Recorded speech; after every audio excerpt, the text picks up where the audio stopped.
Senator Tim Kaine, who joins us from Richmond, Virginia. Good morning to you, Senator. Great to be with you, Margaret. Thank you. Well, we woke up to those images of Speaker Pelosi and top congressional Democrats walking around downtown Kyiv. It's a statement of support. I know President Biden has asked for that statement to be backed up with $33 billion of funding from Congress. How quickly do you think this will get done?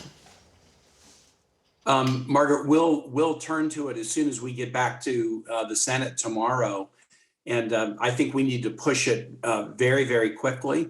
Obviously, we just did an aid package for Ukraine about a month ago that was about $13 billion. And that is a dramatic escalation over what we did in 2021 and even before that. But this additional aid is necessary to help Ukraine win and beat Russia's illegal invasion of their country. Well, when that last $13 billion package was passed, Republican leader Mitch McConnell was on this program, and he said, if the Ukrainians want more money, we'll give it to them.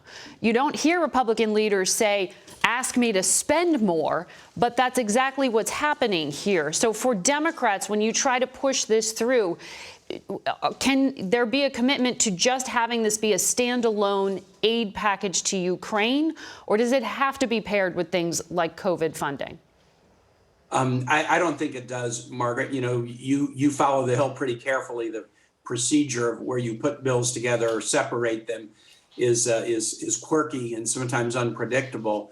But no, we don't. We need COVID aid. We need Ukraine aid. We should do them together or separately, but we shouldn't wait around. And I think that's what May needs to be about for us, is getting both of these done together with the competitiveness bill. I think those three big bills, Ukraine aid, COVID aid, and the competitiveness bill, are the three big tasks ahead of us in May. But the bigger it gets, the slower it goes. Ukraine says they don't have time. So why not make this a standalone bill? And if it is just a defense-oriented bill, do you need to have food security funding in there? Do you need to have global vaccine funding in there as well? Well, again, we can break it into smaller pieces or larger pieces. We do need to do this quickly, but remember, Margaret, in the aid package that we put in a month or so ago, it was about $6.8 billion for military aid and an equivalent amount for humanitarian aid. That aid does not go all out the door at the same moment. Virtually every week, President Biden is releasing $500 million, $800 million of the aid, and we still have more of that first package to release to Ukraine. We need to get it to them when they need it, with the weapons they need, and we still have some time to pass this next package. But I think my colleagues in Congress on both sides, with a very few exceptions, they understand how significant this is. There's quite a bit of bipartisan resolve on the Ukraine aid package. Your Democratic colleague, Senator Coons, was on this program a few weeks ago, and he said there at least needs to be a conversation about when the United States would use force potentially in Ukraine.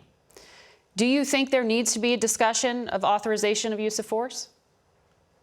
I think that would be premature, Margaret, but I think there's a shared sense that first, if Russia were to take action against any NATO ally, Article 5 of NATO would mandate a military response. But why would it be premature if President Biden has already said he won't send troops?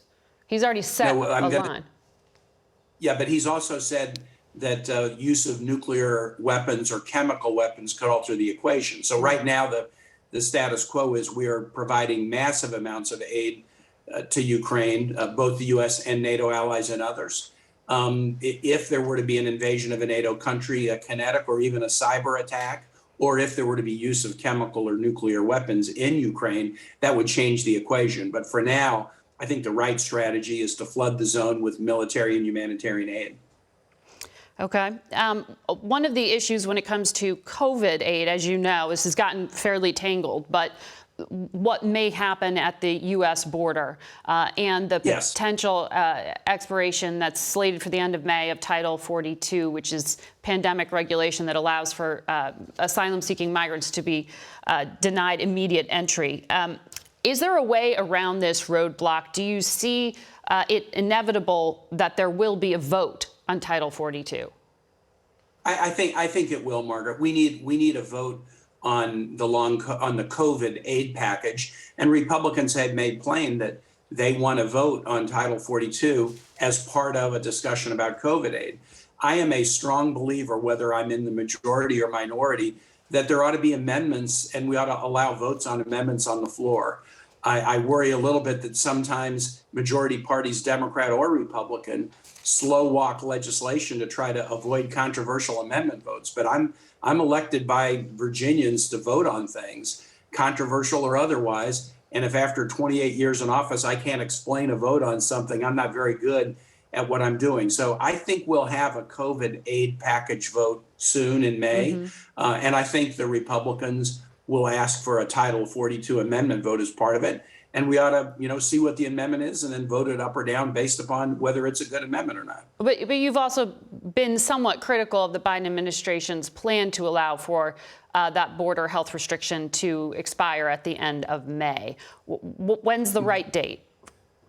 Margaret, what I've said is this: Title 42 needs to expire. It's an emergency regulation, and it needs to be replaced by more permanent procedures and plans to do a better job at the border. And so I was confused about the timing. We were going to have Title 42 expire on May 23 and then have new asylum and border rules go into place May 31.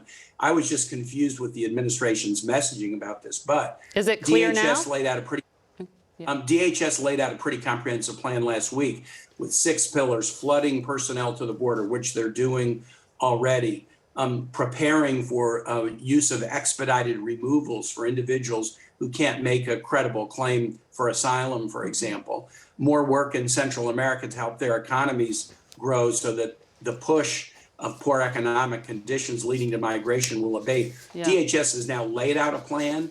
And the right answer for the border is not an emergency short-term regulation. The right answer is permanent fixes that will help. That was part of our immigration reform bill in 2013 that passed the Senate in a bipartisan way that the Republican House refused to take up. One quick question for you. I know you suffer from long-term effects of your COVID infection. There's already been about $1 billion effort underway to study it at the National Institutes of Health. Why is that not enough, and how much more money is needed? Margaret, I would say I'm experiencing long COVID. There are people who are really suffering it. I wouldn't call myself a sufferer. I have a bizarre nerve tingling sensation that feels like my skin is dipped in an Alka-Seltzer that's just going off 24/7. But I can work, I can exercise, I can do my thing. But as you know, a lot of people with long COVID have respiratory issues, heart issues, fatigue. You're right. We put a significant amount of money in the American Rescue Plan, and we're beginning to do major research at the NIH and at other institutions. But we need to do more research, spread the results of the research, provide information to patients, families, providers, employers, and then probably there will be a need to provide support to those who are really suffering under long COVID. We will continue to cover that on this program as well. Thank you, Senator.